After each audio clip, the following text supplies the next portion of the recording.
Hello everybody, welcome back to the Northern Forge. So yesterday, I broke a hammer handle, cracked it right down the middle, mostly in the middle. Anyway, today I'm going to show you guys how to replace a hammer handle.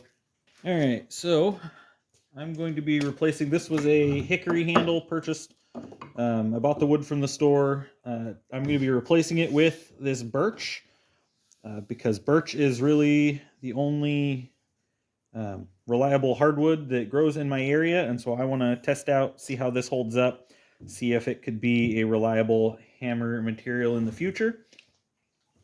So I've got a piece of 2-inch, I believe this is, yeah, 1.75 inch thick by, it's about 3 inches wide. I'm going to cut this down to about 1 inch by 1.5 inches. That's what we're going to start with, and I want about 15 inches long. So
I tried driving this handle back through the top first. Sometimes that works, but this handle was in a little bit too tight, so I ended up cutting off what was left of the broken handle on the underside, and then I just drove that handle out from bottom to top like you're supposed to.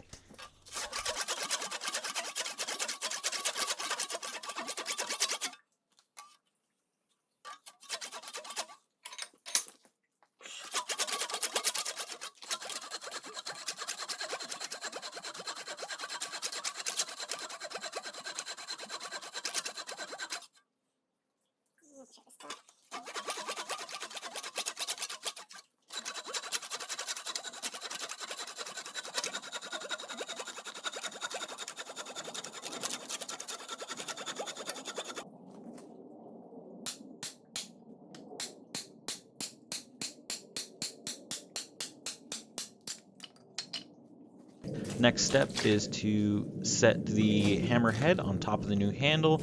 I make sure it's all centered where I want it, and then I can just take a Sharpie and mark the inside so that I know how much material I need to take off, and I can get started cutting that material away.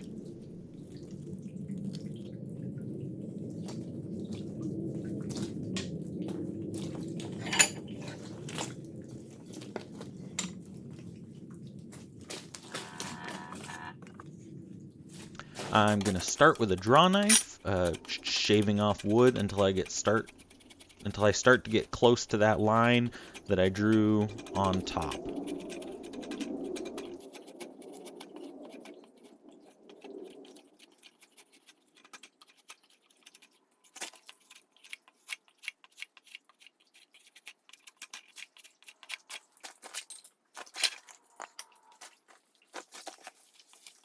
Everybody say hello to Astrid down in the comments. She's one of our livestock guardian dogs here on the farm, and she decided to stop by today just to do a little safety check on me.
Once I start to get close with a draw knife, you can see that the area I've been working on still has a pretty aggressive taper to it.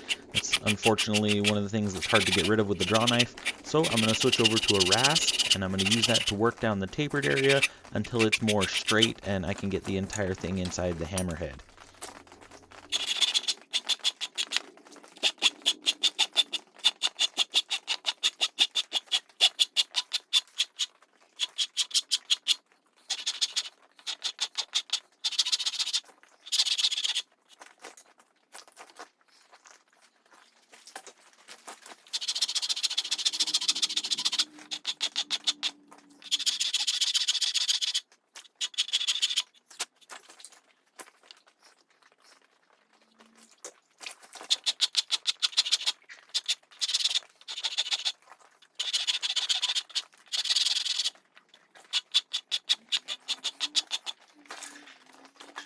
Periodically throughout this process, I'm going to check to see if it's fitting into the hammerhead.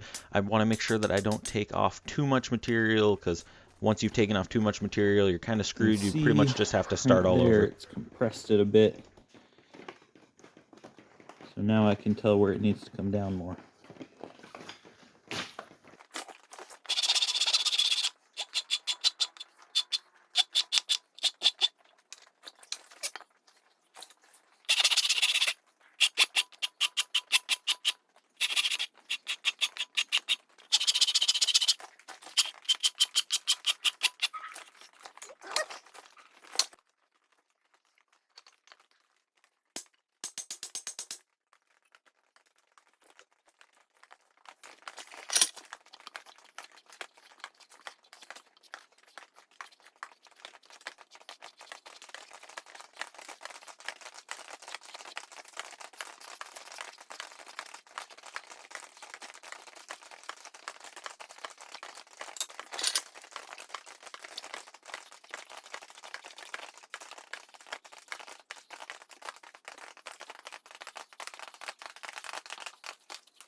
So I have the end small enough to fit into the hammerhead, but I actually ended up making that a little too short. My measurement was off. So I've just got a mark on here to tell me how much will fit all the way through the hammerhead, and then I'm just going to continue taking off material further up the handle until I get that section long enough so that it fits all the way through the hammerhead.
You can see it comes out the top now, nice and tight. Got that shoulder set in there nicely.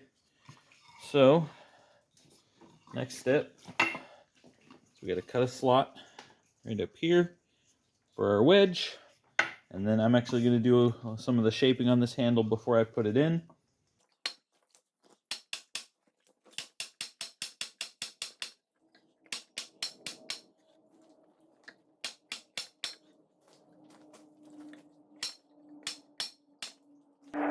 So here I'm going to start working on the main section of the handle. You can see I'm taking off the corners with a rasp before I start shaping the handle. Didn't really need to do this, but for some reason I got it into my head to knock off these corners, and it's one of those things, once it was in my head, I had the thought, I kind of just had to do it, or it was going to just throw my thought process off for the whole thing. It was quicker to just knock those corners off than to try and struggle to reorient myself into doing it the other way. So just knock those corners off real quick with a rasp, and then I'll switch back to the draw knife and start taking down material for the handle.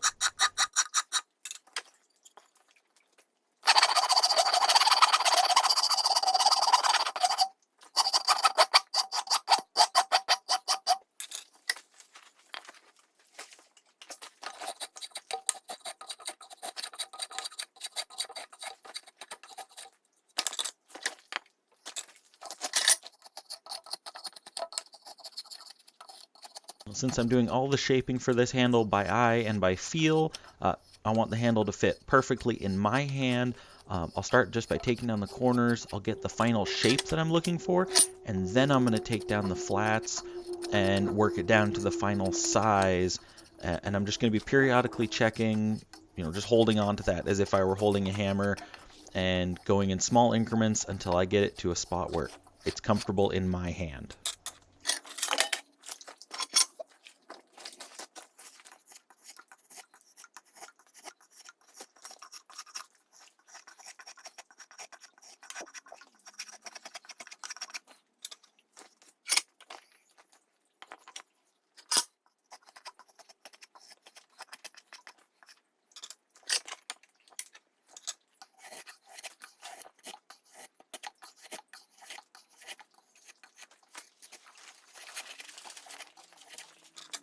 One of the most important things to remember if you're going to be doing a project like this is that the tool is only as good as it is functional, and that in order to be functional, it needs to be comfortable and ergonomic for you to use. This is just as important if you're making your own handle from scratch like I am today, or if you're using a handle that you bought from the store, putting it in a hammerhead that you've already got. Handles bought from the store are not one size fits all. They are only a starting point. You got to think of them like a blank, take them home, adjust them. Don't be afraid to modify things that you purchase to make sure that they work for you in the best way possible.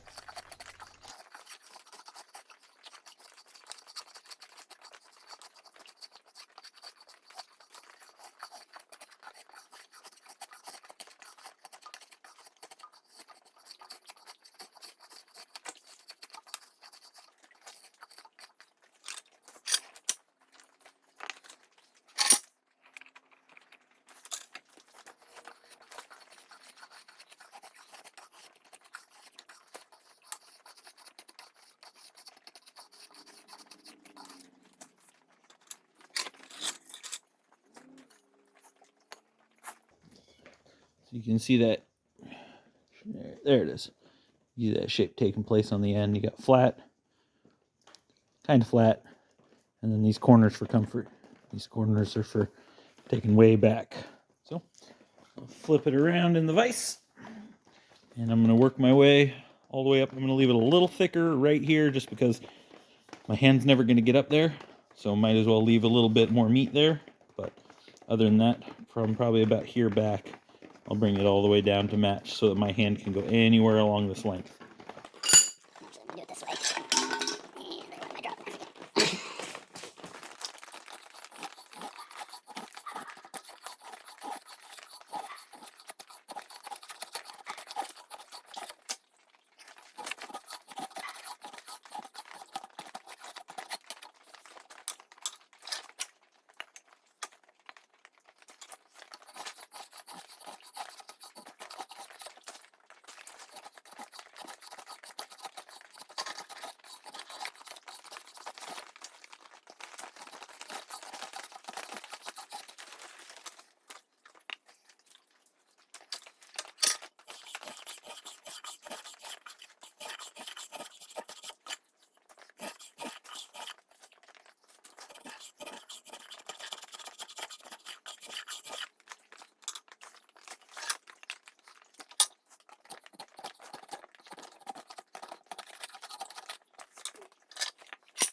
Now the shape is pretty much done on the handle. I've got that rasp and I'm just going over the entire thing to make sure that I take off any sharp corners, smooth everything out, round it all out nicely.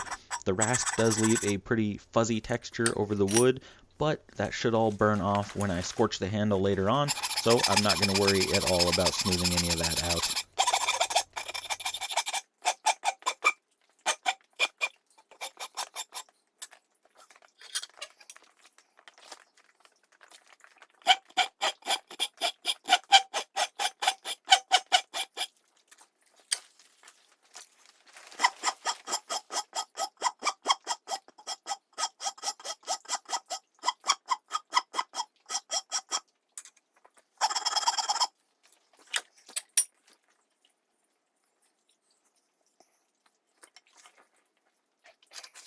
And here I'm just going to cut the slot in the end, and then I will switch over and start working on getting the wedge ready so that I can assemble this.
I'm making the wedge for this hammer out of some rosewood that I have left over from another project that I did a couple years ago.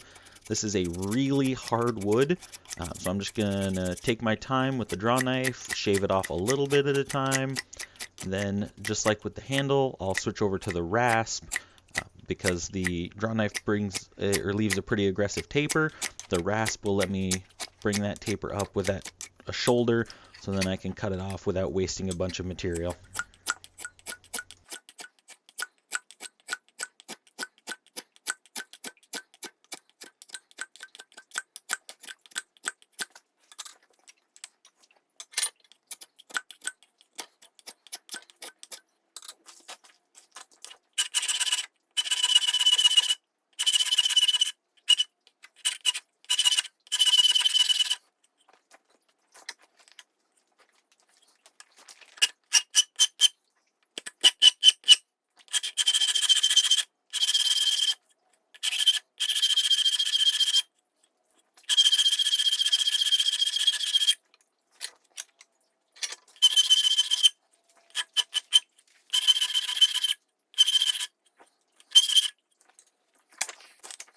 And I did initially make this wedge just a bit too short, so I'm just gonna make it a little bit longer here. Basically the same process, just work my way up with the draw knife first to take off material, and then come in with the rasp to thin it down and take off that aggressive taper.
There's the wedge. I am going to scorch this handle, like I said earlier. Normally I would be doing this with a hand torch, but on the day I was filming this, the tank on my hand torch was basically empty, so I'm just going to use the forge today. And I'm also doing this before putting it on the hammerhead. That way I don't have to deal with the extra weight. It's just a lot easier to maneuver, get in and out of the forge, just holding it with a pair of tongs there. And then I'll put the head on after the scorching is done. Next I'm going to assemble the hammer. I'll put the hammerhead on the vise, drive the handle down in, and then I actually will take the wedge, apply a little bit of wood glue, stick it into the slot, and then I drive the handle down onto the wedge over the anvil. I've found that there's less issues with cracking and damaging wedges doing it this way versus the other way around and actually hammering the wedge into the handle.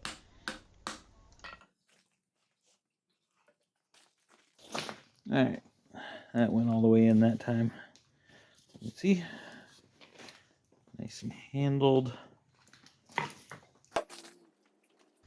And here I'm just applying a nice coat of boiled linseed oil over the handle. This helps to make the handle nice and smooth, soft in the hand, and it also keeps it from shrinking or expanding with changes in moisture. Since my shop is out in the open air, there's a lot of fluctuation in temperature, in humidity, and the boiled linseed oil, or any oil really, helps with maintaining your handles, keeping them from cracking, keeping them from drying out, or absorbing moisture out of the air.